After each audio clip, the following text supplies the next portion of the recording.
Há muitos milênios, um dos orbes da capela, que guarda muitas afinidades com o globo terrestre, atingira a culminância de um dos seus extraordinários ciclos evolutivos. Alguns milhões de espíritos rebeldes lá existiam, no caminho da evolução geral, dificultando a consolidação das penosas conquistas daqueles povos cheios de piedade e virtudes. Mas uma ação de saneamento geral os alijaria daquela humanidade. As grandes comunidades espirituais, diretoras do cosmos, deliberam então localizar aquelas entidades que se tornaram pertinazes no crime aqui na Terra longínqua, onde aprenderiam a realizar, na dor e nos trabalhos penosos do seu ambiente, as grandes conquistas do coração e impulsionando simultaneamente o progresso dos seus irmãos inferiores.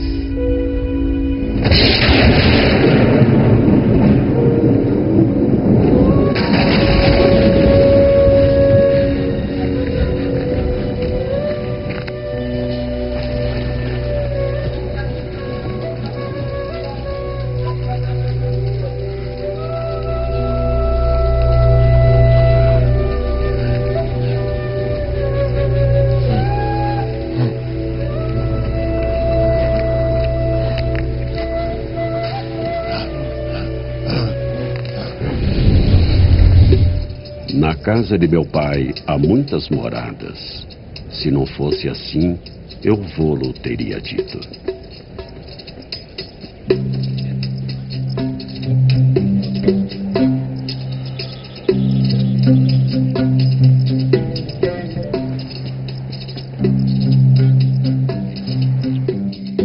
Vós sois deste mundo. Eu não sou deste mundo. Muitos espíritos superiores vieram da capela para o planeta Terra. O fato de ser evoluído, você sabe que quando a gente reencarna, muita coisa se apaga. Eles saíram de lá e vieram para cá. Vários povos, dos quais um deles os egípcios, outro povo os hebreus, outros os arianos, e se encarnaram aqui em vários lugares do planeta. Então, os egípcios nos legaram realmente muitas informações importantes com relação à imortalidade da alma, porque, na verdade, as pirâmides são grandes símbolos da certeza de algo do outro lado. E foi na alta classe egípcia que o profeta Moisés foi educado. E deu a Moisés no monte Sinai as 2 tábuas do testemunho, tábuas de pedra, escritas pelo dedo de Deus. Não matarás.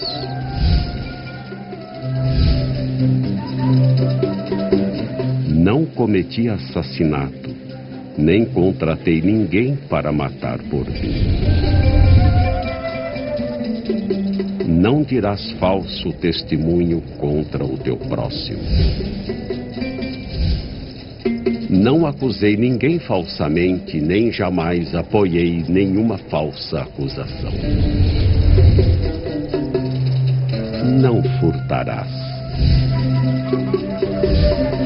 Não roubei, não me apropriei de coisas que não me pertenciam. Moisés teve uma escola, na verdade, egípcia. Ele filtrou tudo que ele conhecia dos sumérios, dos assírios, dos babilônios e dos próprios egípcios. Eu não digo que ele tenha simplificado o livro dos mortos, mas tenha tirado a essência. Eu acho que Moisés fez uma avaliação de tudo aquilo e retirou dali os 10 mandamentos. Deus grafou em letras de fogo nas tábuas da lei os 10 mandamentos. Através de quem? Através, nós poderíamos dizer assim, de uma chama chamada Moisés.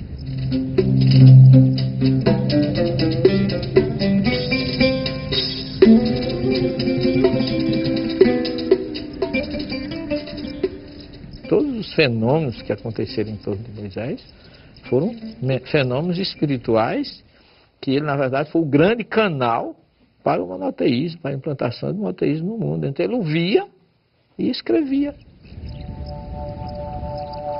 Existe muita coisa mundana na Bíblia, muito sangue, muita guerra, muito adultério, mas a gente tem que separar o que é divino do que é humano na Bíblia, do que é material do que é espiritual.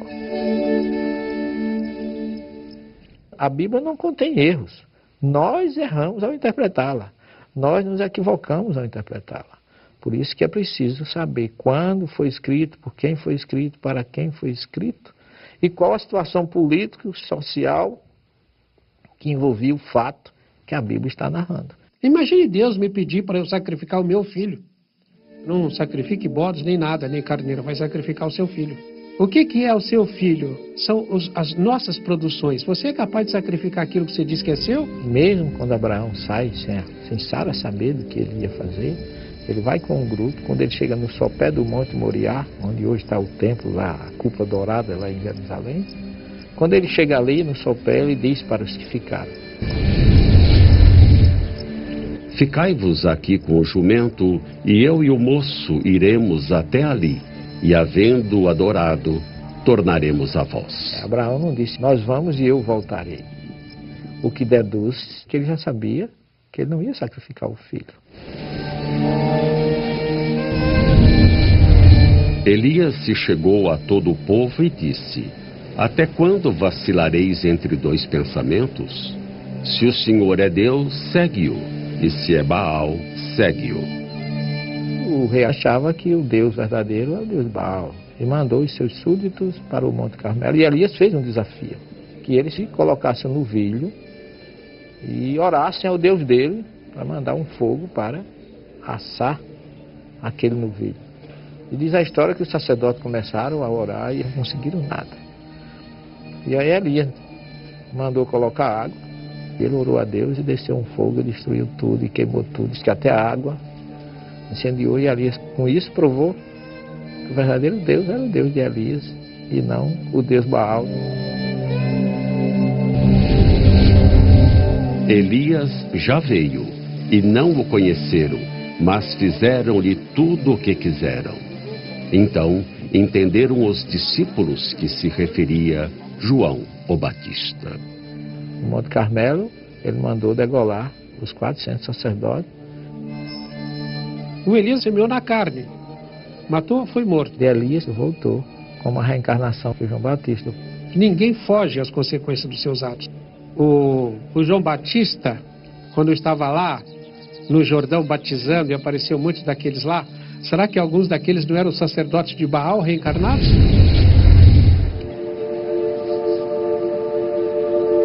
E surgirão muitos falsos profetas e enganarão a muitos.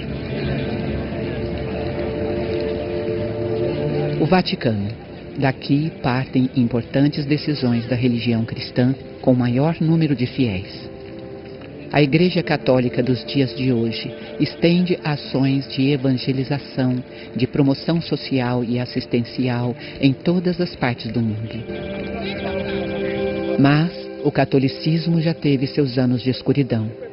Anos em que atuou na modificação da história cristã, visando atender a interesses mundanos.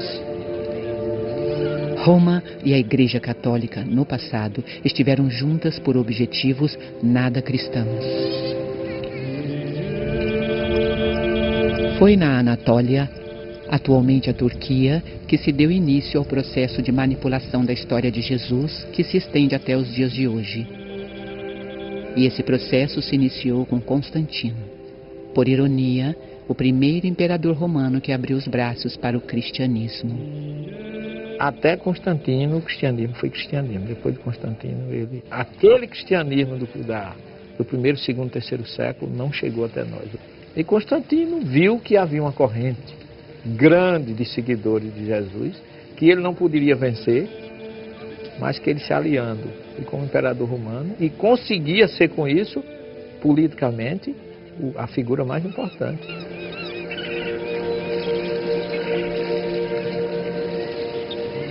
Nesse lugar, às margens do lago de Niceia, estão as muralhas que pertenceram ao Império Romano. Foi a partir daqui que Constantino, no ano de 325, chefiou o primeiro concílio, chamado Concílio de Niceia, que a história cristã começou a ser mudada e destruída.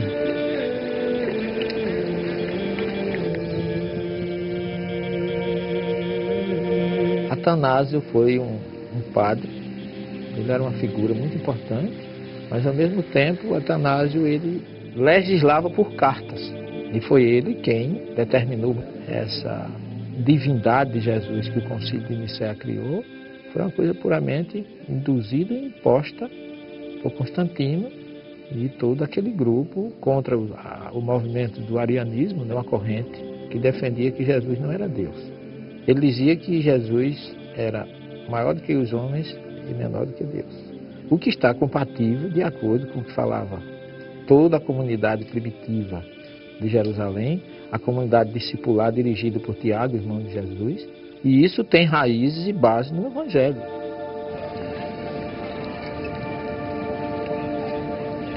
Quando a igreja fechou questão com a doutrina de Atanásio, havia um problema. Deus teria nascido do sexo. Eis que uma mulher jovem conceberá e dará à luz um filho e chamará o seu nome Emanuel. A virgindade física é até o momento que a mulher não conhece homem. No momento que ela conheceu, ela deixou de ser. Mas a pureza espiritual, ela existe antes, durante ou depois da mulher ser ou não ser virgem. Porque cá entre nós, se a gente analisar, existem muitas mulheres que são virgens, no entanto a pureza espiritual é mínima. Porque brotará um rebento do tronco de Jessé, e das suas raízes um renovo frutificará. Jesus, para ser o Messias, tinha que ser descendente de Davi. Porque o Messias tinha que ser primogênito. Veja que o Evangelho de Mateus começa dizendo: Abraão gerou Isaac, Isaac gerou a Jacó, Jacó gerou a Judá e seus irmãos, Judá usou Faré, Faré a Manassés, etc, etc, etc. E vai, quando chega lá em Jacó, gerou a José. Aí vem o malabarismo para a questão da virgindade de Maria. Jacó gerou a José, esposo de Maria, da qual nasceu Jesus. Tirou José da jogada. Já o Evangelho dos Ebionitas, em hebraico, do original, diz assim: Jacó gerou a José, o pai de Jesus, chamado Messias. Maria não aparece. Porque se Jesus não for filho de José, ele não é o Messias. Olha a situação aí, como é que fica. Perante a visão judaica. Então a igreja, com seus concílios, agora voltamos à questão anterior, tentou manipular isso de tal forma que criou a virgindade antes, durante e depois, como se isso fosse importante fisicamente para que Maria fosse a mãe de Jesus, como se o sexo fosse uma coisa impura. O sexo não é puro nem impuro. Puro e impuro é o que você faz do uso dele.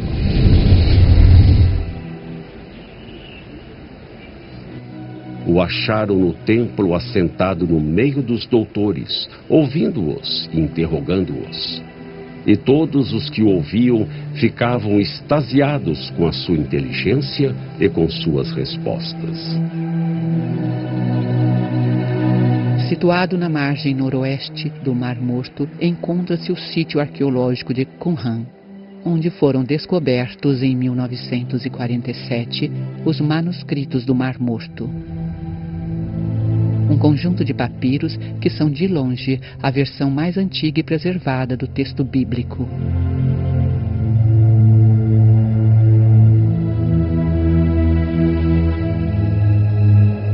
Aqui viviam, entre o século II a.C. e o primeiro século da era cristã, os essênios, uma seita judaica que havia se afastado dos grandes centros da época de Jesus.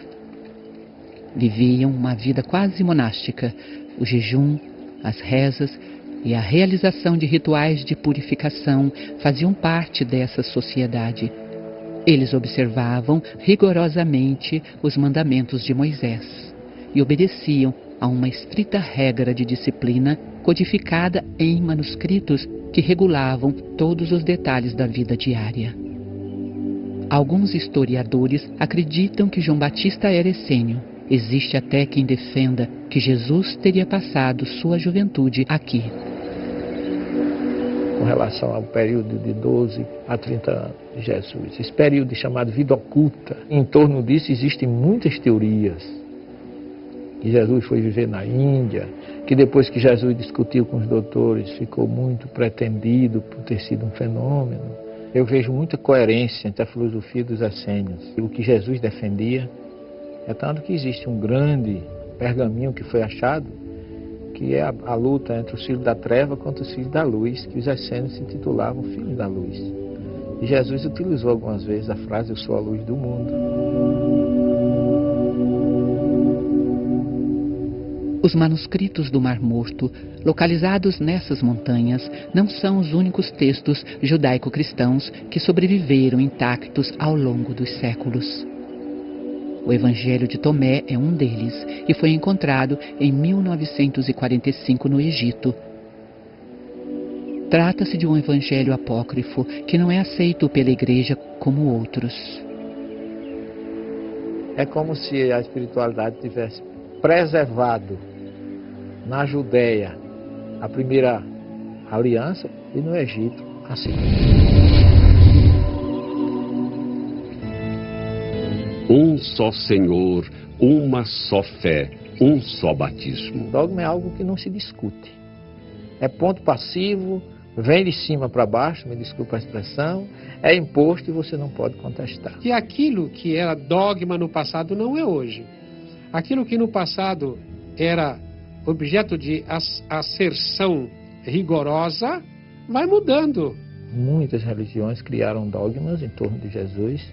Por exemplo, o dogma da ressurreição, o dogma do sangue, o dogma da trindade. Que se criou isso e ninguém pode discutir. É roubar do ser humano o direito de raciocinar, de refletir, de tirar suas próprias conclusões e até negar a ciência. E imolarás o carneiro, e tomarás o seu sangue e o espalharás sobre o altar ao redor. Quem visita Israel e os locais onde supostamente teriam acontecido os grandes eventos evangélicos se depara com um país cheio de espiritualidade. Por outro lado, em quase todos os locais são vistos rituais e dogmatismos que, em uma análise profunda e racional, pouco tem a ver com a mensagem trazida pelo Cristo. Esta é a Igreja da Natividade, em Belém. O local é administrado por várias denominações cristãs. Uma parte pertence aos gregos ortodoxos, outra aos armênios ortodoxos,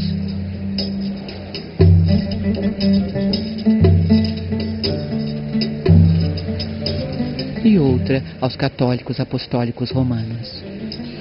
Abaixo da igreja está o local onde acreditam que teria nascido Jesus, a manjedoura. É um ambiente cheio de ritualismo.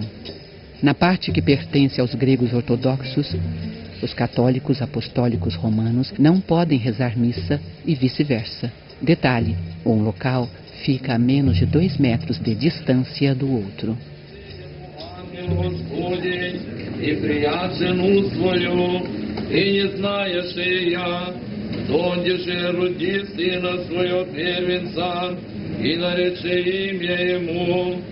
A limpeza então é quase uma missa.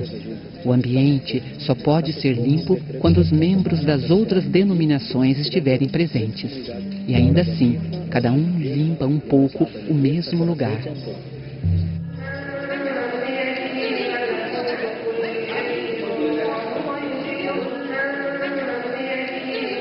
Mas, em questão de ritualismo, nenhum espaço supera a Igreja do Santo Sepulcro. Os principais proprietários do local são os ortodoxos gregos, os ortodoxos armênios e os católicos romanos. Mas ali se encontram os ortodoxos cóptas, os etíopes, os sírios, enfim. Cada um dos cantos e labirintos do ambiente pertencem a um grupo. Horários e lugares de celebração para cada comunidade são rigorosamente regulados nos espaços comuns, e a convivência nem sempre é pacífica. Nisto todos reconhecerão que sois meus discípulos, se vos amardes uns aos outros. Em novembro de 2008, gregos ortodoxos e armênios ortodoxos deram um verdadeiro espetáculo de artes marciais no local, a ponto da polícia israelense ter que intervir.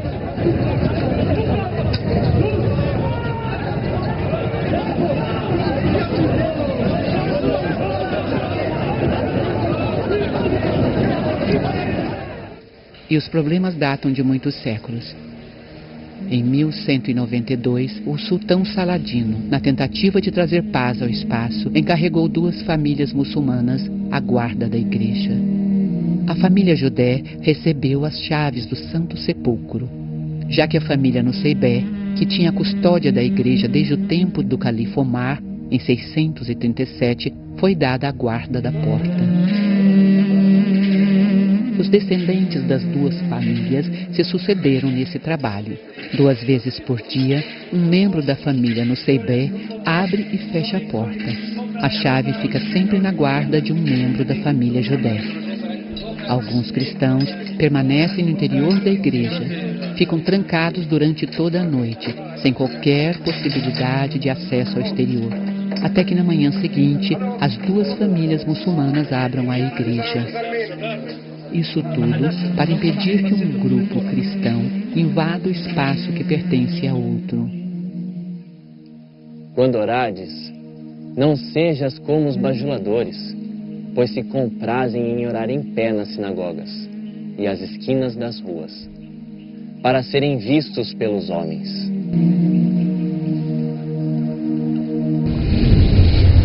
Tomaram por senhores seus rabinos e seus monges, em vez de Deus, assim como fizeram com o Messias, filho de Maria, quando não lhes foi ordenado adorar senão a um só Deus.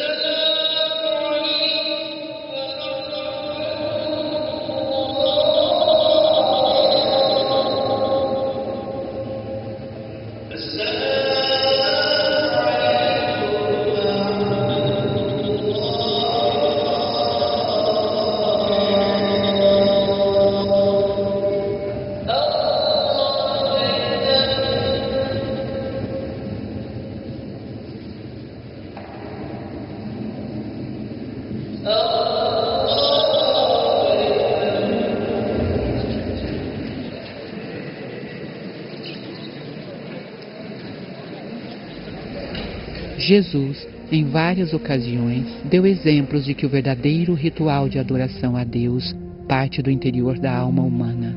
Mas se por um lado ele era avesso aos ritualismos, por que teria aceitado o batismo? Quando Jesus aceita o batismo, não é que ele tenha sido batizado, é tanto que João disse que ele não precisava ser batizado. Mas ele precisava ser identificado. É como se Jesus estivesse ingressando numa outra fase. A partir dali começa uma outra fase. Essa é a questão que a gente tem que colocar. Porque o próprio Jesus nunca batizou.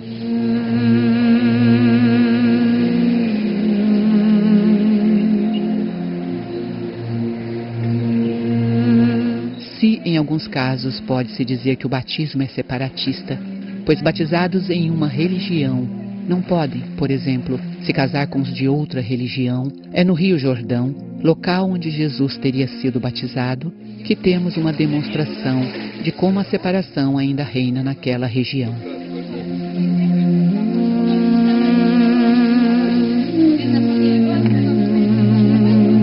Nesse trecho, o Rio Jordão é bastante estreito e separa 2 nações, Israel do lado de cá e a Jordânia do lado de lá. Durante as filmagens desse documentário, as relações entre Jordânia e o Estado judeu estavam tranquilas. Mas em Israel e na Palestina, assim como na Jordânia, Egito, Síria e Líbano, países que fazem divisas entre si, as guerras se contabilizam há milênios. Note que em ambos os lados, soldados bem armados estão atentos para que não haja invasões de um lado e outro. Esse controle de fronteira é algo normal e necessário em qualquer país do mundo, se não fosse aquela região que é em sua história, pois ali não existe apenas um controle de fronteiras, mas também e principalmente a preocupação de que pessoas ligadas a grupos extremistas radicais religiosos entrem em Israel com armas e bombas com intenções belicosas. Se tivéssemos compreendido a mensagem de amor que nos trouxeram Jesus e outros profetas, o mundo seria um lugar sem fronteiras.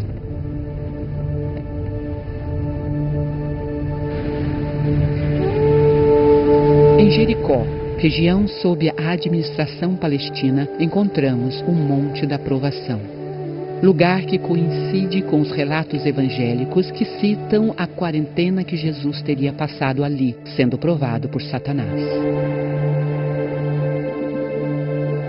No monte, você tem uma visão fantástica de tudo que pode existir no planeta Terra. Porque você avista a cidade de Jericó, você avista o oásis, você avista o deserto, as montanhas e o Mar Morto. Então você tem um panorama de tudo que existe no planeta. Resumidamente, está ali. Então o que é que acontece? Jesus, olhando aquela paisagem, com o poder que ele tinha, e sendo ele quem era, se ele quisesse, ele seria possuidor de todos os reinos do mundo, que estava simbolizado na visão que ele estava tendo. Jesus não foi tentado, ele foi provado. Ele passou por uma provação, não através de uma figura criada pelo homem, chamada de Satanás. Porque Satã, em hebraico, significa opositor. Não é um ser. É uma ideia contrária, é algo que tem que acontecer. E isso é bem visto lá em Cesareia de Filipe, quando Jesus disse que precisava ir para Jerusalém e ser entregue na mão do sacerdote, sofrer e ser crucificado. E Pedro disse que não ia deixar que isso acontecesse. E Jesus disse: Afasta-te de mim, Satanás, porque não compreendes as coisas que são de Deus, mas as que são dos homens. Não que Jesus estivesse chamando Pedro de Satanás, mas que Pedro estava com ideia contrária àquilo que tinha que acontecer. Afasta-te de mim, ideia contrária. Eu não vim para isso. Meu reino não é deste mundo. Então eu não posso aceitar isso. Agora veja bem, colocar que isso foi Satanás que ofereceu a Jesus é uma incoerência muito grande.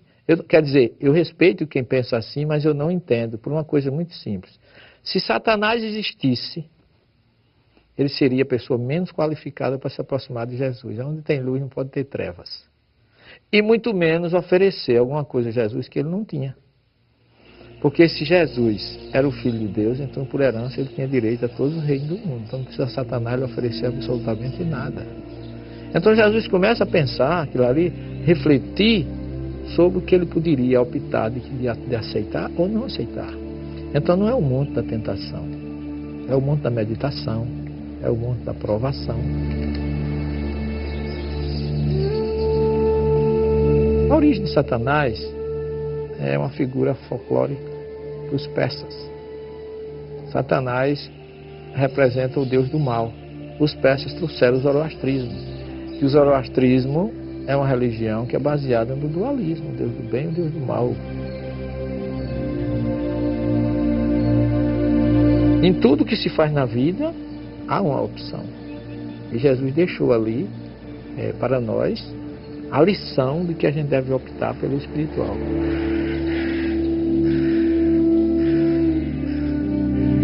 Após o episódio do deserto de Jericó, Jesus foi até o mar da Galileia, onde começou a formar seu corpo de discípulos. Os primeiros foram Simão, mais tarde chamado de Pedro, e André.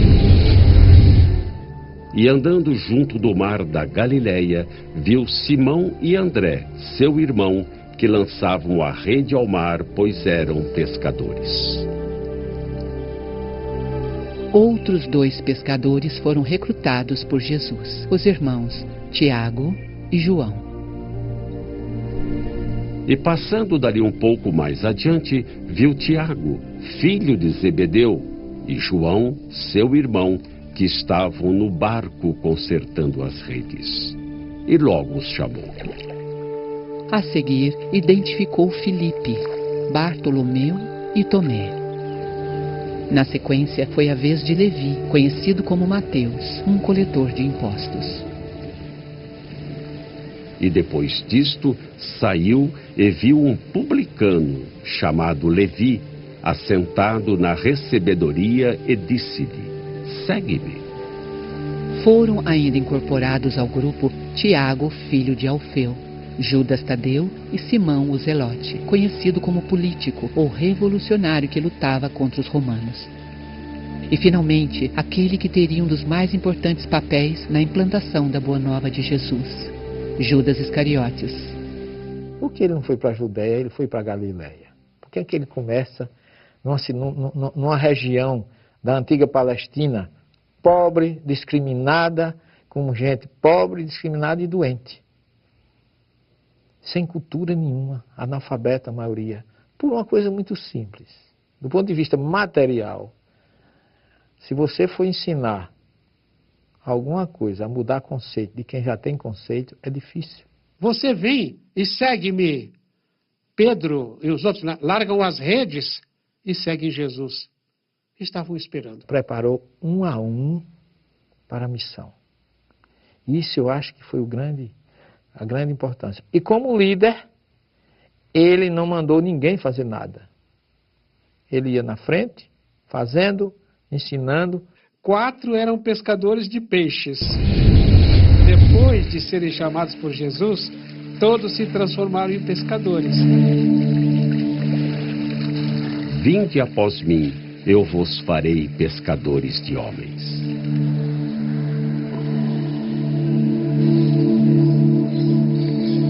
Os arqueólogos acreditam que estas são as ruínas de uma casa que foi construída no local em que residira o apóstolo Pedro. E deixando Nazaré, foi habitar em Cafarnaum, cidade marítima, nos confins de Zebulon e Naftali. As escavações que ocorrem aqui acontecem desde 1968 e revelaram a vila que remonta ao século I a.C., uma igreja cristã octogonal do século V depois de Cristo e uma casa do século IV depois de Cristo, que os arqueólogos acreditam ter sido construída no local da casa do apóstolo Pedro. A Galileia, além de ter sido escolhida por Jesus como a sociedade em que ele passaria boa parte de seu messianato, foi também onde se deu o primeiro de seus milagres, o chamado Milagre das Bodas de Caná. A festa de núpcias era tão importante naquela época que você podia até deixar de ir à sinagoga, fazer a sua oração para ir a uma festa de casamento. Então Jesus não só mostra solidariedade com a necessidade do outro, força na transformação e solidariedade com dois espíritos, duas pessoas, dois seres que se unem para constituir uma família. Enchei de água essas talhas, e encheram-nas até em cima. E disse-lhes: tirai agora e levai ao mestre Sala. E levaram. Uma das explicações lógicas ao suposto milagre é que os tonéis, durante o armazenamento e transporte, criaram um forte mosto no fundo dos vasos. Uma vez adicionada água aos recipientes, bastava que os agitasse. O mosto se misturaria à água, resultando em um vinho leve. Você sabe que quimicamente se transforma uma substância em outra, uma reação química naturalmente. Os laboratórios produzem suco de morango, sem ser morango, mas tem gosto de morango. E eu posso perguntar a você, será que Jesus transformou a água em vinho ou ele colocou gosto de vinho na água?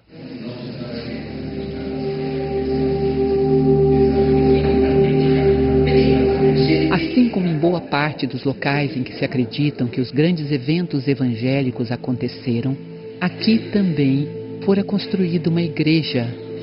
E em seu interior, moedas de várias nacionalidades são atiradas ali por peregrinos do mundo inteiro. Uma curiosa transação monetária, onde homens e mulheres compram favores dos anjos e santos, e por que não dizer, do próprio Jesus. São vários os lugares ditos sagrados onde existe o câmbio divino. O ser humano, ele se aproveita de tudo para fazer essa mercantilização. O budismo foi criado para o templo, para atender os sacerdotes e os levitas, sobretudo os levitas que não receberam terra na implantação das 12 tribos de Israel. Então, como eles não receberam, as 11 tribos que receberam, pegavam o que ele chama de Maaser, que vem de Estra, em hebraico, que é 10, que seria a 10ª parte do que se lucrava em agrícola, e levava para os sacerdotes, para os levitas, para as viúvas e órfãos. E ainda que tivesse feito tantos sinais diante deles, não creram nele.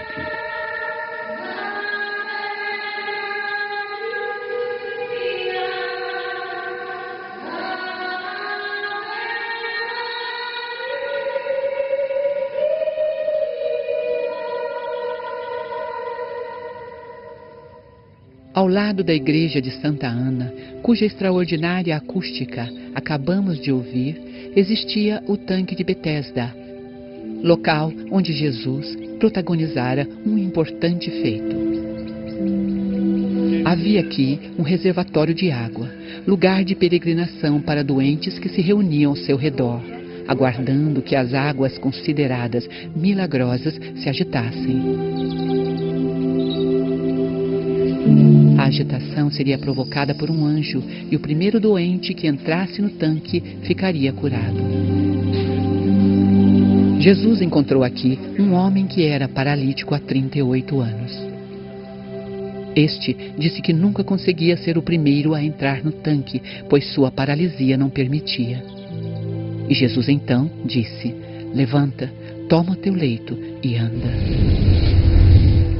E aquele homem foi e anunciou aos judeus que Jesus era o que o curara. E por esta causa os judeus perseguiram a Jesus, porque fazia estas coisas no sábado.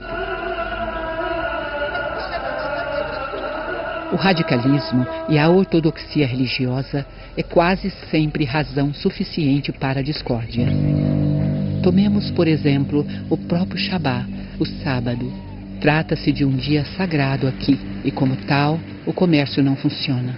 O transporte público quase não existe e até recentemente aqueles que se arriscavam a viajar, uma proibição da Torá, eram apedrejados nas autoestradas por judeus ortodoxos.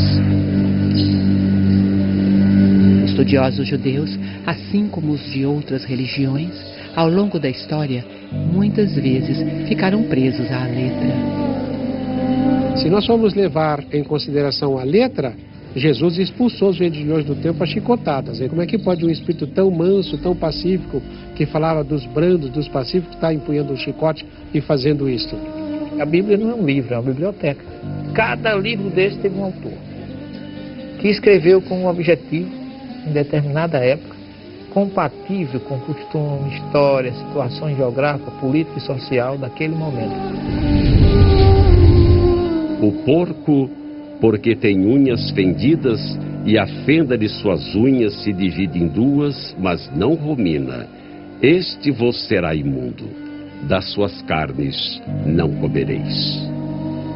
No deserto não tem água e o porco só se cria com água. A questão da toxina, da questão de saúde, também é um fator que não pode ser esquecido, porque o porco também é transmissor de determinadas verminoses. Daí porque a ovelha, o cabrito pode se criar no deserto, o porco jamais. Ao invés de você falar, como disse o Cristo, vigiai e orai sem cessar, você diz, olha, tira um dia da semana para você vigiar e orar sem cessar. Pelo menos um dia. Então vem a briga, né? É o sábado, outro diz não, é a sexta, outro diz não, é o domingo. Na verdade te digo, aquele que não nascer de novo, não pode ver o reino de Deus. Como pode um homem nascer sendo velho? Pode, porventura, tornar a entrar no ventre de sua mãe e nascer? Na verdade te digo, aquele que não nascer da água e do Espírito, não pode entrar no reino de Deus.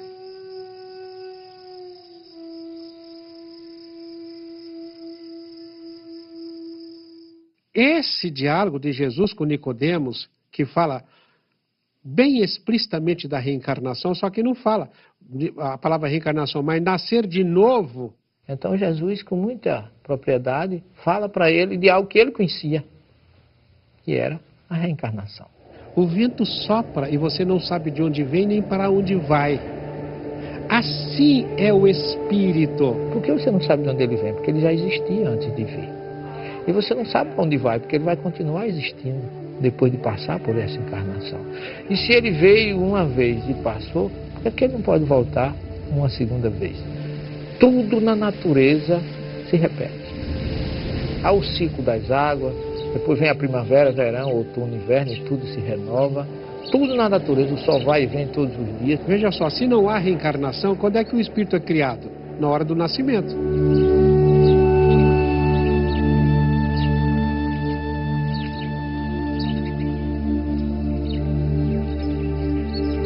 E se o teu olho te escandalizar, arranca-o e atira-o para longe de ti. Melhor te é entrar na vida com um só olho, do que tendo 2 olhos, seres lançado no fogo do inferno.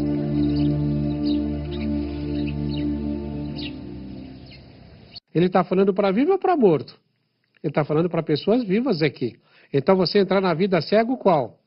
Se não tiver reencarnação, na vida espiritual cego, só pode se entrar cego noutra vida. Se Deus é justo, por que é que ele vai dar fortuna a um e pobreza a outro, beleza a um, feiura a outro, saúde a um, doenças a outro? Então Deus seria injusto, e a única forma de explicar a misericórdia divina é através da reencarnação. A maior parte dos líderes cristãos, embora descrentes das vidas sucessivas, mantiveram um curioso apreço por obras de outrora. São vários os monumentos em locais católicos que ainda guardam identidade visual com o paganismo. Um deles é esse, que se encontra na Praça do Povo, em Roma. No 1º século a.C., o imperador César Augusto manda trazer do Egito para cá o obelisco que, à época, já tinha mais de 1.300 anos, construído a mando do faraó Ramsés II. No ano de 1589 d.C., o Papa Sisto V manda que se coloque no centro da praça o obelisco pagão, ao lado da igreja de Santa Maria do Povo. A igreja teria sido construída no local onde Nero se suicidou e foi sepultado. No mesmo espaço, o passado egípcio se une ao Império Romano e ao catolicismo. No Panteão, um dos símbolos do paganismo, construído em 125 anos depois de Cristo, hoje abriga a igreja de Santa Maria de Todos os Santos. Hoje você é um rei que pode ter sido um súdito de um Egito no passado, ou de uma Babilônia. Então, você tem um apreço e de repente você olha e você vê uma estátua do passado, aquilo acorda em você alguma coisa. Aí me lembra o obelisco na Praça do Vaticano. Você sabe se não era o Papa Sisto, não era um faraó reencarnado por ali, que estava querendo trazer da sua ex-pátria, inconscientemente. Se não virdes sinais e milagres, não crereis. Seria Jesus um ser dotado de algum poder sobrenatural? Ou seus feitos milagrosos são mais uma criação a respeito do Cristo? Um dos chamados milagres mais extraordinários de Jesus teria acontecido neste local. E alguém veio e disse que Lázaro estava morto. Lázaro, o nosso amigo, dorme, mas vou despertá-lo do sono. Doenças catalépticas poderiam simular a morte de alguém e essa pessoa que parecia estar morta não estava. Como muitos nos anos 60, 50, até alguns atores muito famosos, como foi aquele Sérgio Cardoso, né? Que foi enterrado e depois foi descoberto que ele estava vivo, foi enterrado vivo. Então, o que Jesus fez foi chegar lá e mandar despertar, porque a catalepsia simula realmente a morte aparente. E Jesus chegou lá, inoculou energia com a sua força e Lázaro voltou a viver.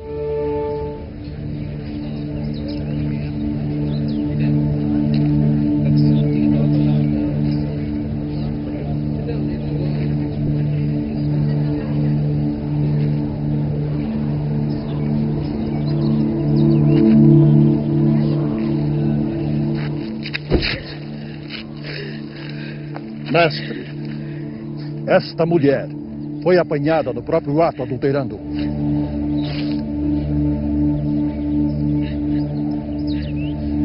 Na lei, Moisés nos mandou que as tais sejam apedrejadas.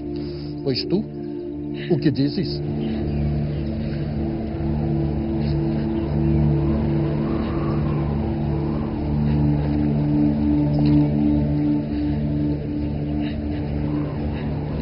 Aquele de entre vós que está sem erro, que seja o primeiro que atire pedra contra ela.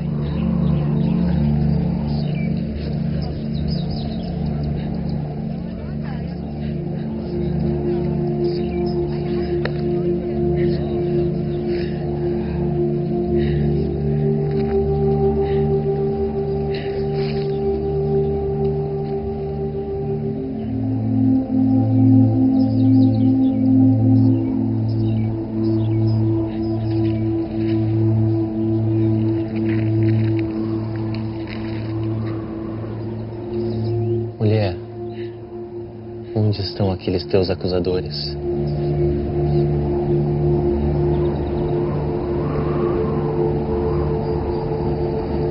Ninguém te condenou? Ninguém, Senhor. Nem eu te condeno. Vai-te. E não erres mais.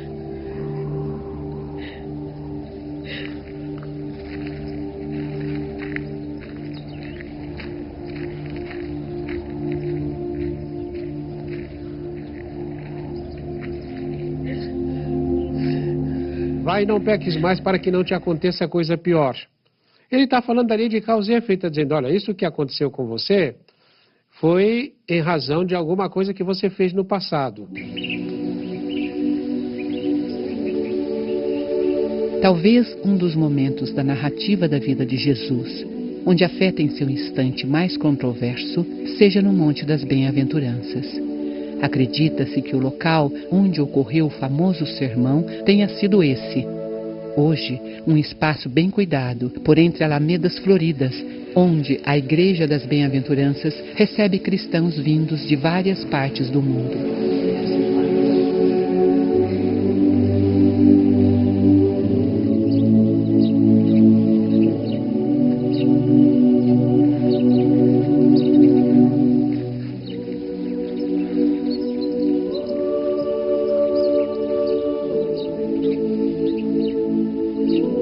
Avante, enfrente os humilhados de espírito, porque deles é o reino dos céus. A bem-aventurança é uma conquista que você só vai ter no mundo espiritual. Agostinho falava disso. Você não é essa carapaça que está envergando, não é esse corpo físico, não é o detentor do título de doutor, ou seja lá o que for, não é nem o detentor de uma identidade sexual essa ou aquela. Você é um ser eterno e está na matéria para se sobrepor à matéria. Jesus chega, tem assistindo, esperando por ele, enlutados, órfãos, viúvas, famílias que tinham os pais escravizados pela injustiça romana. Não desistam os puros de coração, porque eles verão a Deus.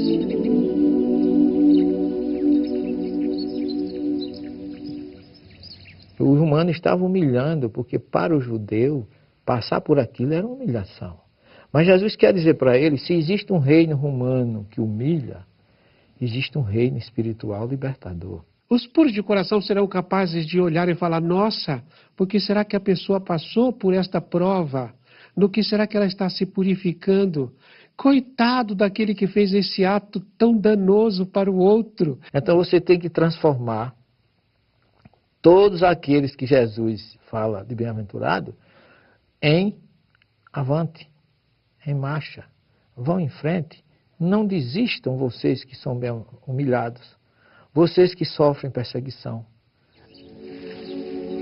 Em marcha os mansos, que eles herdarão a terra. Esse discurso de Jesus não é um discurso de reação, é um discurso de ação, mas ação positiva. Jesus não ensinava ninguém a reagir, ele ensinava as pessoas a agir. Não desista, os que promovem a vida receberão a vida. Em compensação, os que promovem a morte receberão a morte. Ele podia dizer: se armem, reajam, matem os romanos que matam vocês. Não, promova a vida. Porque quem promove a morte, recebe a morte. Onde estão os romanos hoje? Não desistam os que têm fome e sede de justiça, porque eles serão saciados. Então você vai entender por que você gerou as causas nesta vida, por que você está sofrendo coisas que você não gerou nessa vida, por que você nasceu assim, nasceu assado. Uma coisa é você dizer para alguém que está sofrendo que ele é bem-aventurado porque sofre, ou então que ele persevere, que ele confie no amanhã, na misericórdia divina, porque sim, ele vencerá todas as dificuldades e a bem-aventurança virá. O Sermão da Montanha é o discurso mais lindo que existe no planeta, né? Que brilha a vossa luz.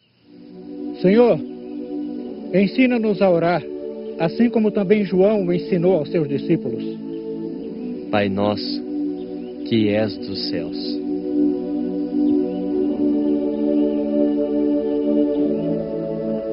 Porque que estás do céu seria restrito num lugar geográfico. E Deus não está no céu nem na terra, está em todas as partes. Santo é o teu nome. Santo é ou será o teu nome, e não santificado seja o vosso nome, como se a gente estivesse permitindo que Deus fosse santo. Ele já é com a nossa permissão ou sem a nossa permissão. Venha o teu reino. Venha o teu reino indistintamente para os animais, para os vegetais, para a natureza como um todo e não só para nós. Tua vontade se fará, na terra, como também nos céus.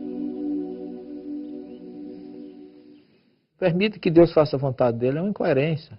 Tua vontade se fará e não seja feita. É humildade diante do poder de Deus. Tua vontade se fará na terra como também nos céus.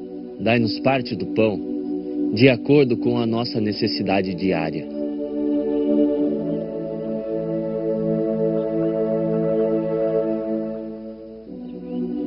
E não o pão nosso de todos os dias me dá hoje. Não. Porque Jesus não podia pedir a comida do mês todo para um dia só, quando ele ensinou que a gente não deve se preocupar com o dia de amanhã no mesmo sermão, que cada dia tem o seu quinô. Perdoa os nossos erros.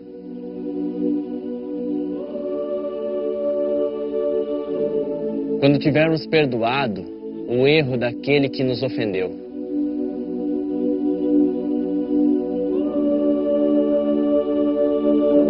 O meu perdão está condicionado que eu já tenha dado.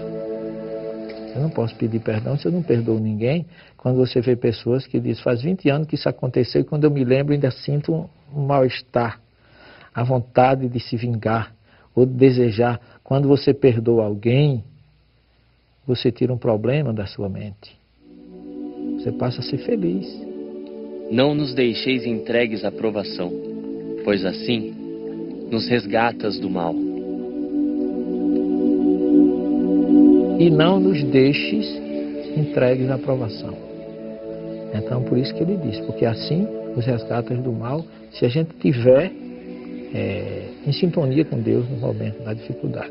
Então, essa oração ensinada no Monte das Oliveiras, que está lá em aproximadamente 106 placas hoje, 106 idiomas, é uma das orações mais belas que Jesus ensinou ali, na chamada Igreja do Pai Nosso.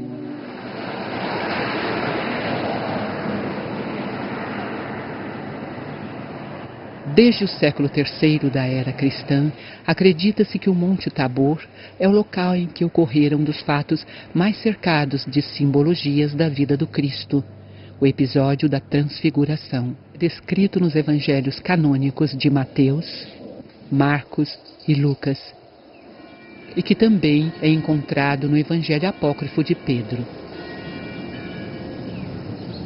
Descrevem-nos os evangelistas que Jesus subiu ao monte com Pedro, João e Tiago. E suas vestes tornaram-se resplandecentes, extremamente brancas como a neve, tais como nenhum lavadeiro sobre a terra as poderia branquear. E apareceu-lhes Elias, com Moisés, e falavam com Jesus. A narrativa apresenta um problema para aqueles que acreditam que a ressurreição é do corpo e da alma. Primeiro, o sono eterno não existe, senão ele não teria vindo. Temos um problema aí também, porque Paulo diz que carne e sangue não é do reino dos céus. A carne e o sangue não entram no mundo espiritual. Se Elias entrou, foi o Espírito. E temos outro. O livro do Gênesis diz: tu és pó, em pó te há de tornar. O corpo vai à terra e o Espírito vai a Deus. Eu considero a transfiguração o maior recado de Jesus sobre a comunicabilidade entre os dois planos. É outra coisa que Moisés, se tinha proibido, veio revogar. Que na verdade ele não proibiu, ele regulamentou, o que é diferente. Elias virá primeiro e todas as coisas restaurará. Nós estamos em pleno Monte Tabor. E aqui Jesus fala que certamente Elias terá de vir para restaurar todas as coisas, antes de dizer que ele veio como João Batista. Ainda falta se realizar alguma coisa.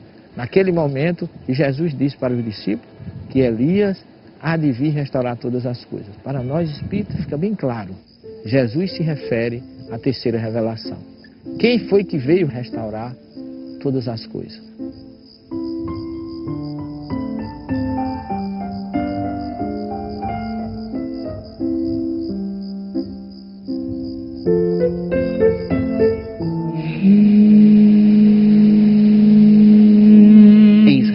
Estima-se que 77% da população seja formada por judeus. Os muçulmanos são 16% e os cristãos são apenas 4%. Existem ainda os drusos, religiosos com raízes no Islã, que somam 2% da população, restando 1% que não declararam a crença religiosa. Essa convivência nem sempre é pacífica e os episódios de radicalismo contam-se a centenas. Quem derramar o sangue do homem, pelo homem terá o seu sangue derramado, porque Deus fez o homem conforme a sua imagem.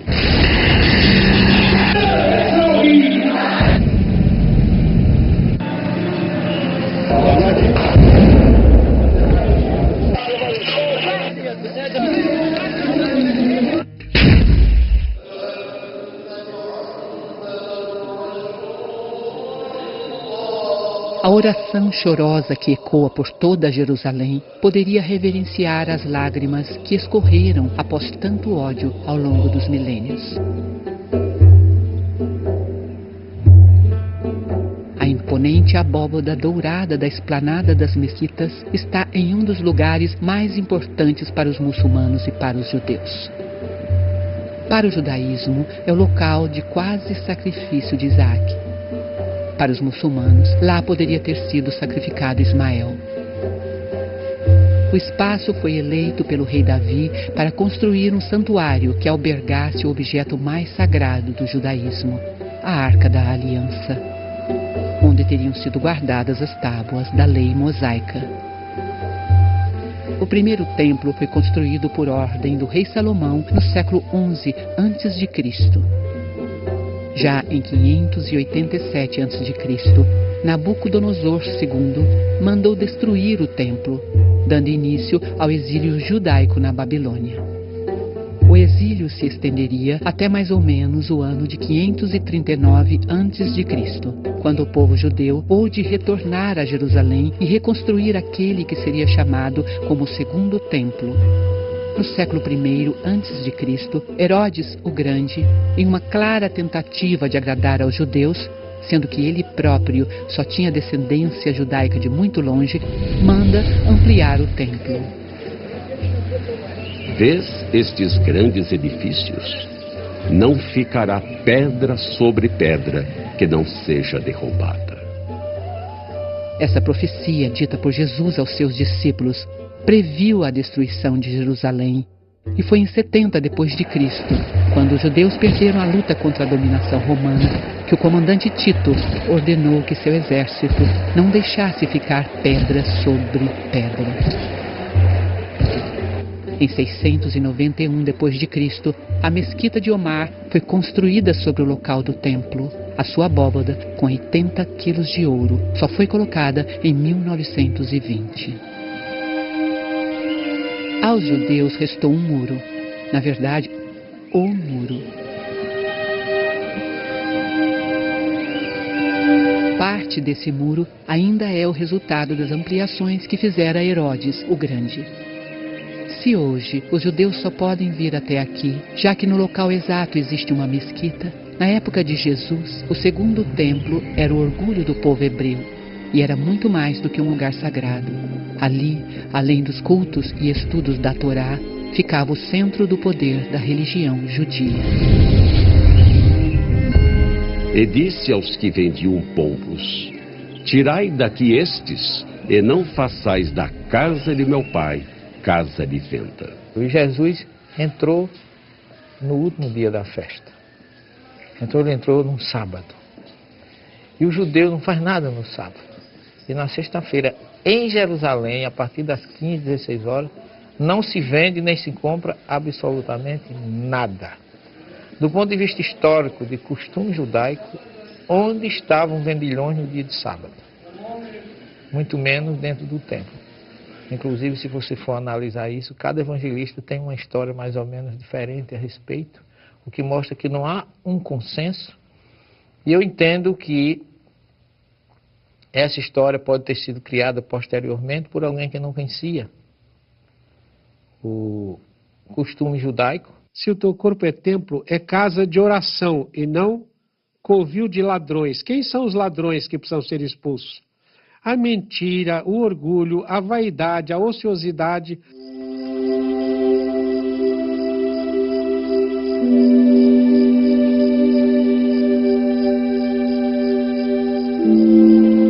Esse é o local em que acredita-se que teria acontecido a última ceia, descrita pelos 4 evangelistas canônicos.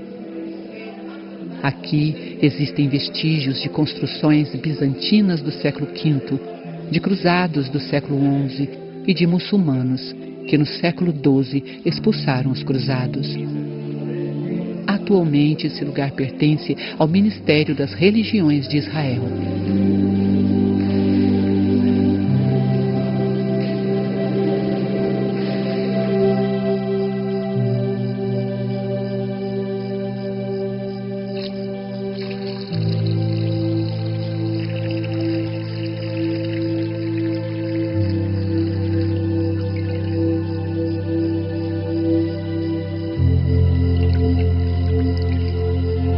Aquilo ficasse como um sinal para que aquele que quiser ser o maior seja o servidor de todos. Vem a prece, o que há de mais belo na Santa Ceia é a prece quando ele fala, né? Pai, eu quero que você os abençoe para que eles sejam um entre si, como eu sou um convosco, e sendo um entre si, eu vou ser um com eles, e se sou um com eles, nós viremos e vamos fazer morada no coração deles, vamos fazer morada neles.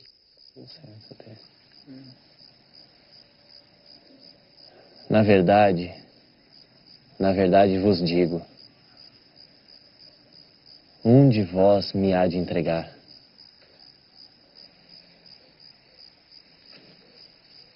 Senhor, quem é? É aquele a quem eu der o bocado molhado.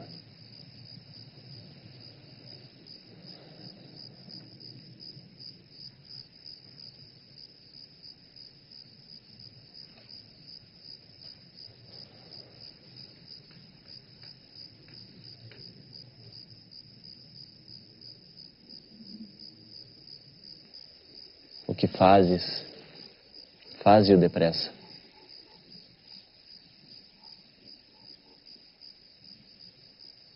Judas não traiu Jesus. Ele trairia Jesus se não tivesse feito o que fez.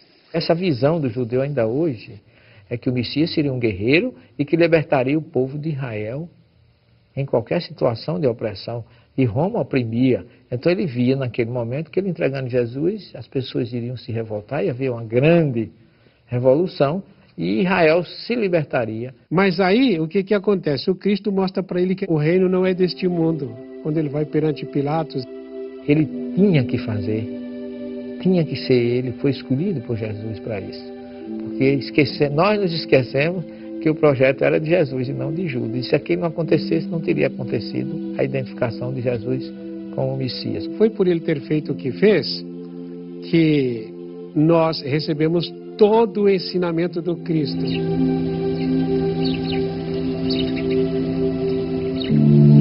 E foi na parte mais baixa do Monte das Oliveiras, no lugar conhecido como Getsemane, que Jesus iniciou a última etapa de seu plano para a crucificação.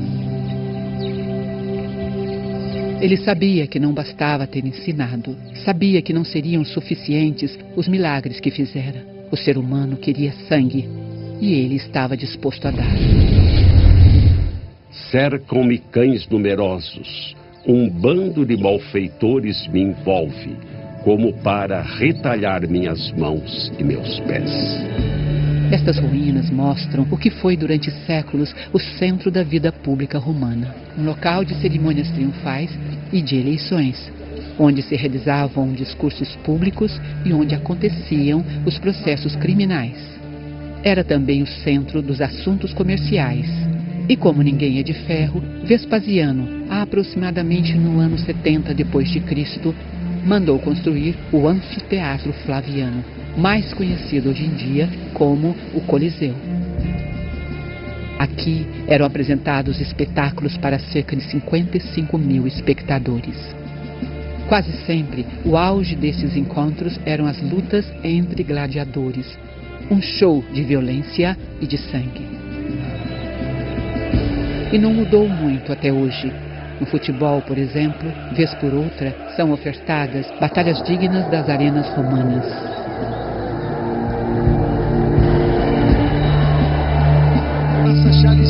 A violência ainda teve sequência.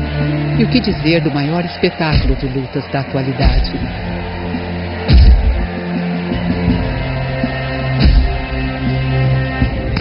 E os jornalísticos, então?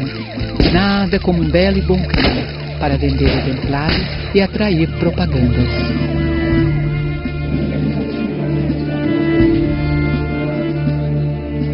Na época de Cristo, não poderia ser diferente.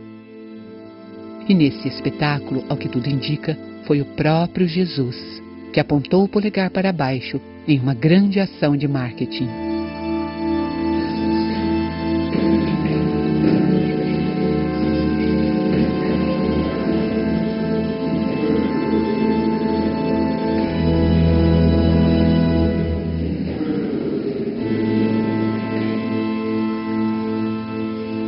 Roma permitia que as províncias dominadas tivessem a sua religião e organização social. Pilatos era o representante do império naquela região e tinha a obrigação de manter tudo dentro de uma certa paz. Jerusalém estava comemorando a Páscoa judaica. Nessa ocasião, a população saltava de 50 mil para 3 milhões. Jesus entra acompanhado por uma multidão, montado em um jumento, nesta porta em que as Escrituras diziam que entraria o Messias libertador. E a glória do Senhor entrou na casa pelo caminho da porta, cuja face está para o lado do Oriente. Mas Jesus, ele representava mais uma oposição ao romano do que mesmo aos judeus. No século XII, para impedir a entrada do Messias anunciado, Saladino mandou que se fechasse o portão. E anos mais tarde, muçulmanos fizeram do lado de fora um cemitério, pois as Escrituras proíbem que um sacerdote judeu ande em cima do terreno onde esteja enterrado um morto. Porém, Jesus, o Messias predito nas Escrituras, já havia entrado. E quando o fez, deixou Pilatos em uma complicada situação. E este lavou suas mãos para evitar uma agitação popular.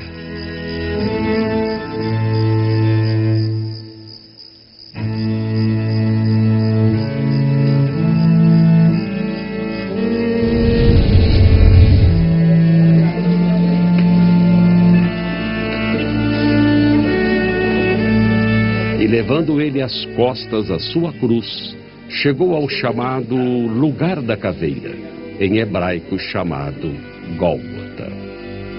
Nessas paradas, né, quando caía, ele está dizendo assim para a gente: olha, você também pode cair algumas vezes, mas levanta, tá? Porque cada qual levará sua própria carga. Simão ele seguia Jesus. E quando ele soube que Jesus foi preso e que estava naquela situação, ele foi acompanhar Jesus na Via Dolorosa.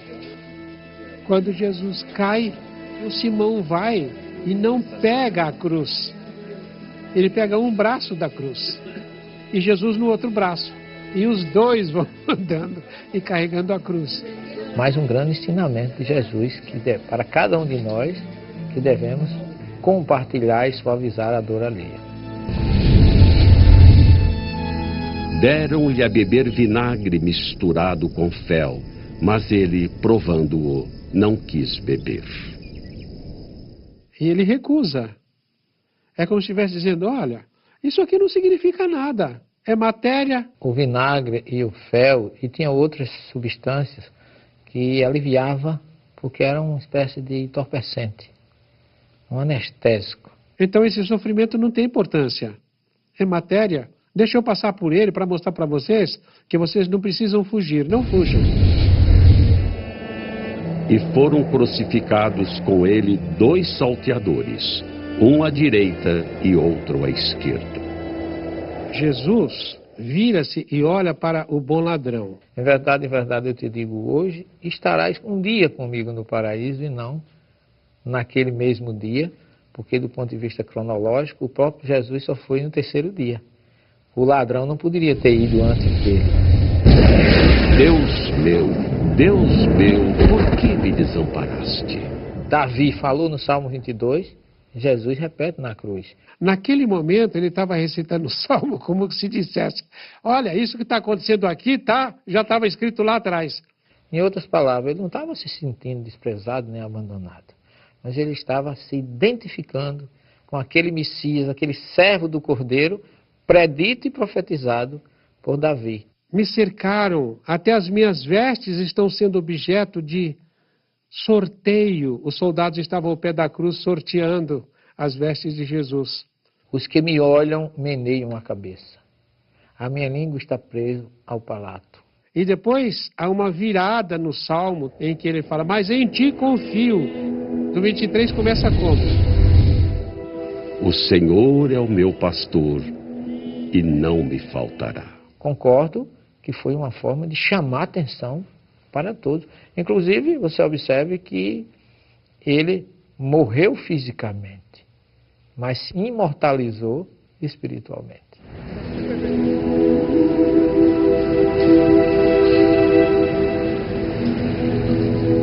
A maior parte dos cristãos acredita que a Igreja do Santo Sepulcro é o local onde Jesus foi sepultado.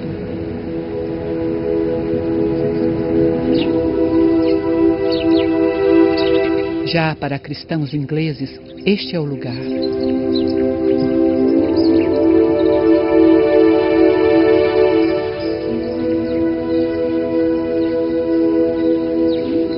Mas a verdade é que pouco importa se foi aqui ou na Igreja do Santo Sepulcro. O que é unânime é que o corpo sumiu. Vamos ao terreno das possibilidades. Possibilidade 1. Jesus ressuscitou. Perguntaram a Paulo, como é que ocorre a ressurreição dos mortos? Qual é o corpo que volta? Por que a pergunta qual é o corpo que volta? Porque todos conheciam a reencarnação. E como a gente tem mais de um corpo, múltiplas existências, qual é o que vai vir na ressurreição? E Paulo dá uma resposta muito interessante. Há corpos celestes e corpos terrestres, mas um é a glória dos celestes e outro a dos terrestres. O que é visto de Jesus é o corpo espiritual, como explicou Paulo, e para nós espírito é o perispírito, que é visto na ressurreição. Isso não diminui de forma nenhuma o valor de Jesus, a mensagem de Jesus, a informação de Jesus. O que a gente não pode acreditar é no irracional, as reações químicas não se revertem. Possibilidade 2. Conforme descrito na narrativa evangélica, os judeus procuraram Pilatos solicitando autorização de enviarem guardas para fazer a segurança do túmulo. Defendiam que os apóstolos poderiam sumir com o corpo, transformando Jesus em um enviado ressuscitado. José de Arimateia, que era parente de Jesus, parente muito próximo. Tinha importância que ele era, pertenceu ao Sinédrio, ele conseguiu de Pilatos, pela questão política, uma autorização para ele retirar o corpo de Jesus da tumba. Quando eles vão lá e encontram o túmulo vazio, é porque o José já tinha tirado o corpo. O que foi feito do corpo de Jesus fora do espírito é ter voltado à terra e ter sido degradado.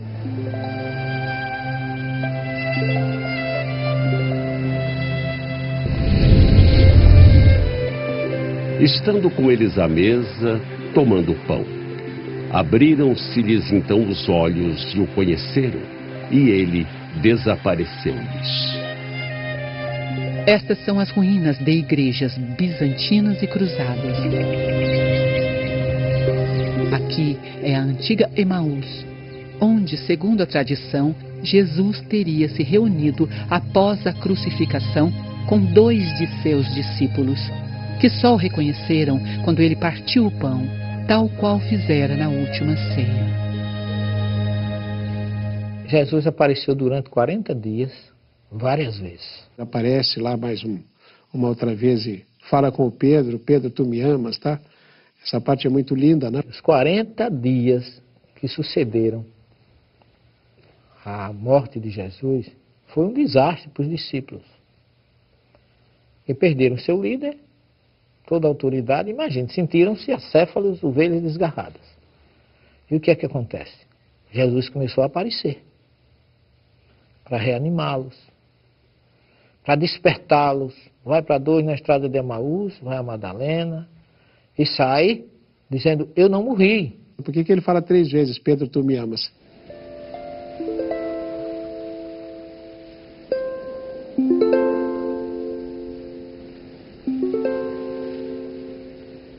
Pedro, filho de Simão, tu me amas?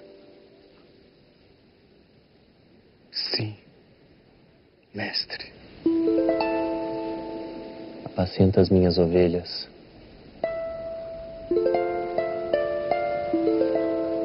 Tu me amas, Pedro?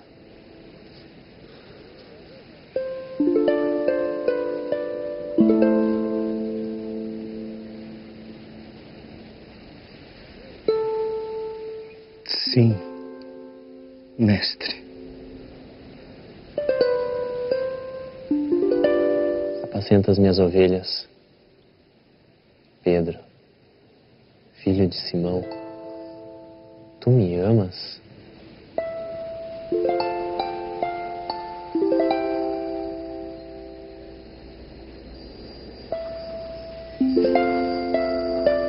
Sim, mestre.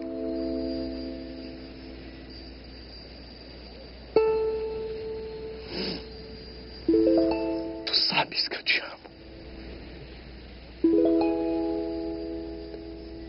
Apacenta as minhas ovelhas, Pedro. Sim, mestre. Pedro tinha negado 3 vezes.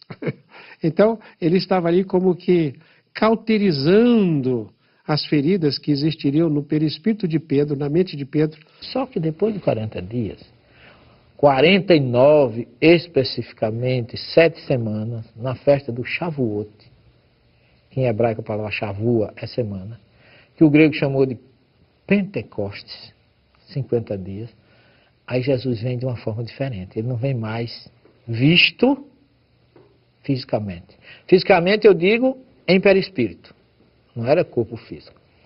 Ele vem como centelha espiritual e abriu o canal espiritual de todos aqueles que estavam ali. Mas quem desceu ali foi a própria energia de Jesus. Para o quê? Agora não mais ele se apresentar. Agora ele precisava do testemunho daqueles que o conheceram. E é tanto que depois do Pentecostes, os discípulos se muniram de tanta força interior, que dali Pedro já saiu para pregar no templo, expondo a própria vida. E aí fundou-se a primeira comunidade sucessora de Jesus em Jerusalém. E a partir dali, quem era discípulo transformou-se agora em apóstolo.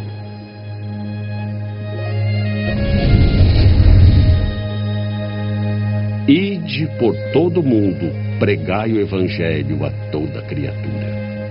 Após a partida física de Jesus, os apóstolos continuaram pregando e curando, tendo sido por várias vezes presos e torturados.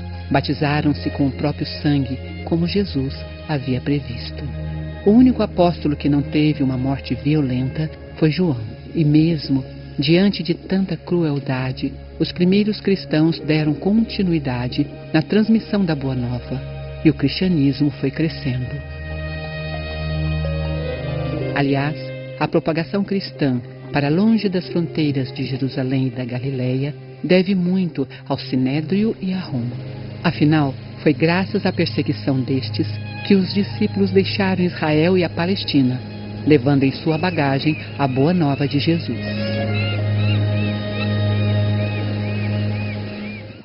Um dos países que recebeu estes primeiros cristãos foi a Anatólia, a Turquia dos dias de hoje. Um país que tem, atualmente, cerca de 95% da população de religião muçulmana. Por estas paragens, o Sermão da Montanha ecoou no coração de milhares de cristãos dos primeiros séculos. Os teatros romanos presenciaram as lâminas dos gladiadores, retalhando os corpos de homens e mulheres que seguiam os novos ensinamentos. Alguns relatos citam os episódios das feras que devoravam a gente que seguia o Nazareno. Um povo capaz de orar enquanto estava no auge de seu próprio suplício.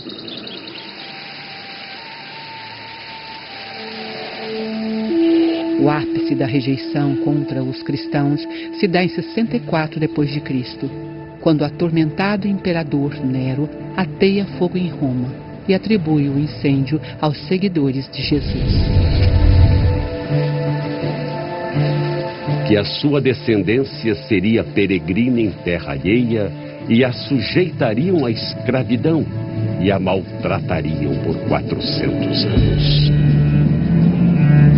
No século I, o cristianismo foi expandindo-se e de grutas e catacumbas passou por Antioquia, por Roma, e na Capadócia encontra-se um dos mais belos sacrifícios dos primeiros seguidores.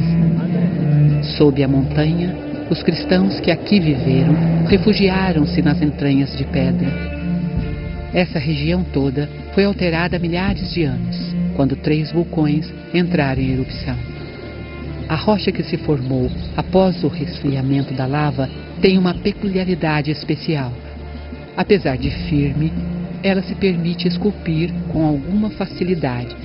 E assim, os cristãos, fugindo do jugo romano, se mudaram para sob essas montanhas condomínios, construídas por civilizações mais antigas que também haviam sido perseguidas. Aqui, os seguidores do Nazareno estocavam alimentos e água. Haviam túneis para cima que permitiam a passagem de ar, e para baixo, onde se podia retirar água. Eram dormitórios, cômodos para a preparação de alimentos, outros para o pisotear de uvas para a fabricação de vinho, e igrejas, muito provavelmente as primeiras do cristianismo. Construções simples, como foram Jesus e seus apóstolos. Essa gente se sacrificou e muito, para que a árvore evangélica criasse raízes capazes de se expandir para todo o mundo. Viviam aqui, enclausurados, apertados entre as paredes em que mal se pode passar uma pessoa.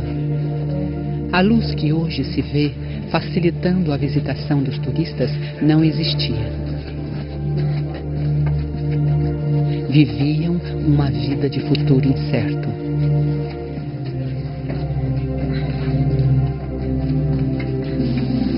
Mesmo assim, eles não desistiram de sua fé. E, embora vivendo sob a escuridão das catacumbas, acenderam com seus corações uma luz que jamais se apagou. Uma luz de simplicidade e humildade aprendida diretamente dos primeiros discípulos, na sua maioria simples pescadores.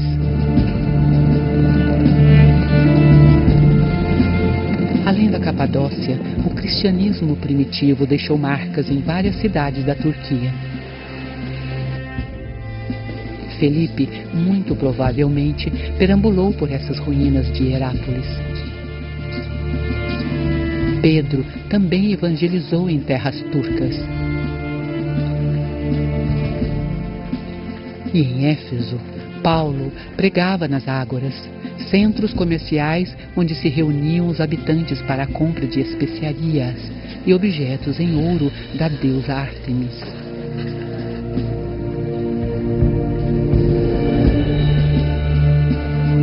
Aqui, Paulo foi preso. Os comerciantes o acusaram de pregar contra os deuses romanos e prejudicar as vendas. Outro que esteve por terras turcas foi João, que mais tarde, na ilha Patmos, na Grécia, teve as visões proféticas do Apocalipse.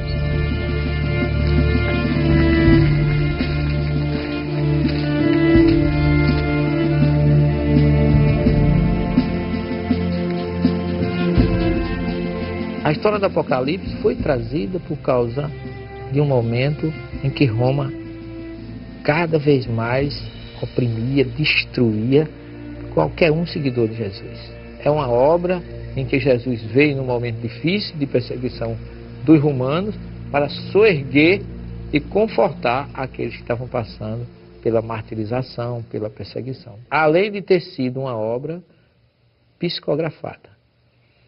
A obra tem uma mediunidade, vários tipos de mediunidade, porque no primeiro capítulo João diz assim: Eu sou o Alfa e o Ômega, o primeiro e o derradeiro. E o que vês, escreve-o num livro e envia-os às 7 comunidades que estão na Ásia. Entre os sítios arqueológicos da Turquia, um dos que mais emocionam é o da Casa de Maria, especialmente pela história da descoberta do local.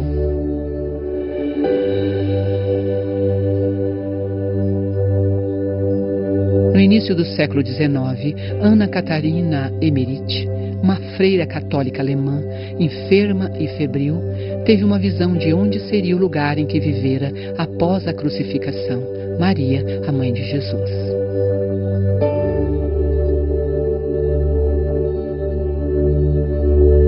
No relato, além de descrever o ambiente, a freira falava das características da casa. Suas visões foram escritas e publicadas pelo romancista alemão Clemens Brentano.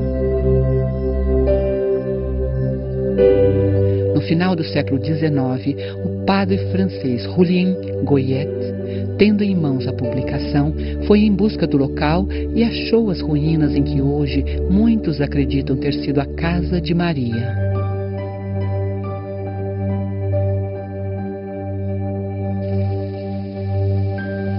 Defende-se que a casa é exatamente igual às descrições feitas pela freira.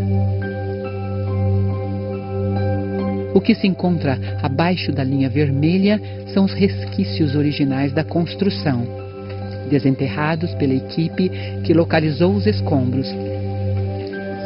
Já a parte de cima é uma restauração. Cristãos e muçulmanos reverenciam esse local como sendo aquele em que vivera seus últimos anos Maria, mãe de Jesus. A Igreja Católica Romana acredita que Maria permaneceu em Jerusalém. Porém, os livros de Atos e o Apocalipse deixam claro que João veio para a Turquia após a crucificação de Jesus. E o Evangelho de João cita ainda que o apóstolo foi eleito por Jesus como filho de Maria. Disse a sua mãe: Mulher, eis aí o teu filho. Depois disse ao discípulo: Eis aí tua mãe. E desde aquela hora o discípulo a recebeu em sua casa. O que mais impressiona naquela que poderia ter sido um dia a casa da genitora de Cristo é a singeleza e a simplicidade do local.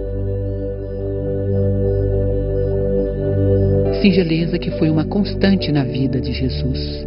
Um homem que escolhera viver na humilde Galileia, mas que, por outro lado, às vezes, apresentava uma comunicação de difícil compreensão até para os doutores da Judéia.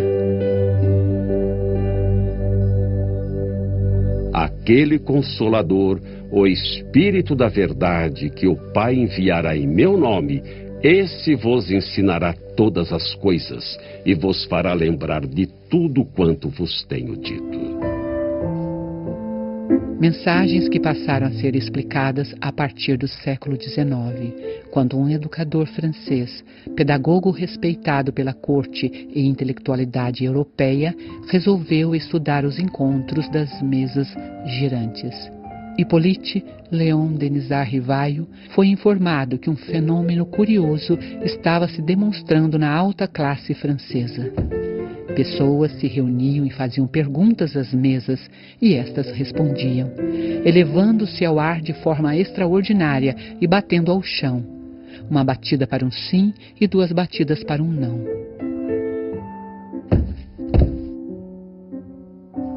Monsieur Rivaio, um racionalista, chegou à conclusão que eram espíritos que moviam as mesas. Com o tempo, o educador passou a atender pelo pseudônimo de Kardec. Trocou as mesas por médiuns e entrevistou os espíritos comunicantes sobre os grandes enigmas existenciais humanos. De suas entrevistas espirituais foram lançados alguns livros, e entre eles o Evangelho segundo o Espiritismo, uma obra capaz de explicar os aspectos morais e educacionais de toda a mensagem de Jesus. Kardec segue o Evangelho do Cristo. Você pega o Evangelho segundo o Espiritismo, toda a primeira parte de cada capítulo é uma fala do Cristo, depois o comentário de Kardec, depois o ensino dos Espíritos.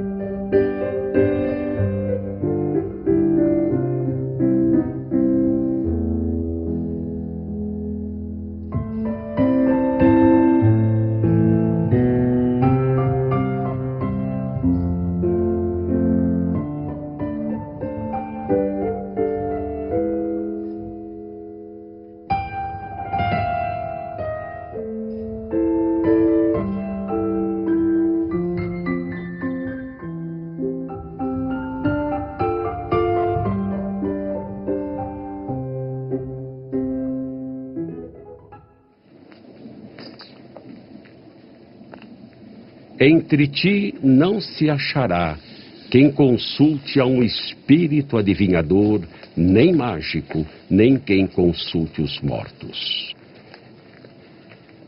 Engana-se quem diz que a Bíblia proíbe a comunicabilidade entre os 2 planos. Por quê? Porque Jesus mostrou isso no Monte Tabor, recebendo Moisés e Elias.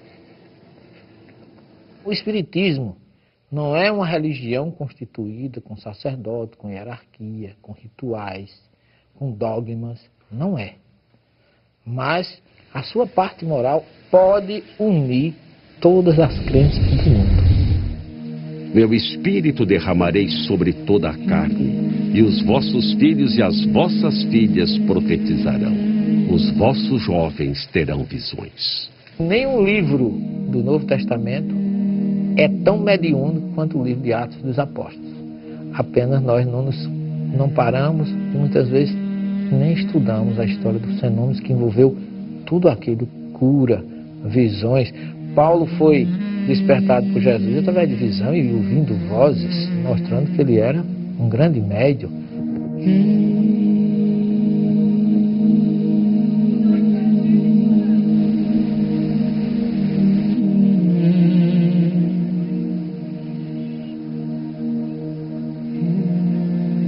Santa Ceia é a nossa ceia com Ele. Se você não deixar o Cristo lavar os seus pés, os seus caminhos não ficarão limpos. E se você não tem pés lavados pelo Cristo, é outra vez, né? O Cristo entrando no templo que é a sua vida.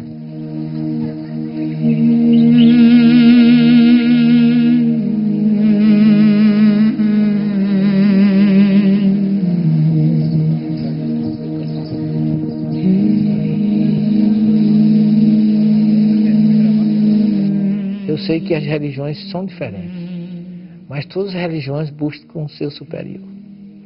E é nesse ser superior que a gente tem que se concentrar para acabar com as diferenças e com as divergências.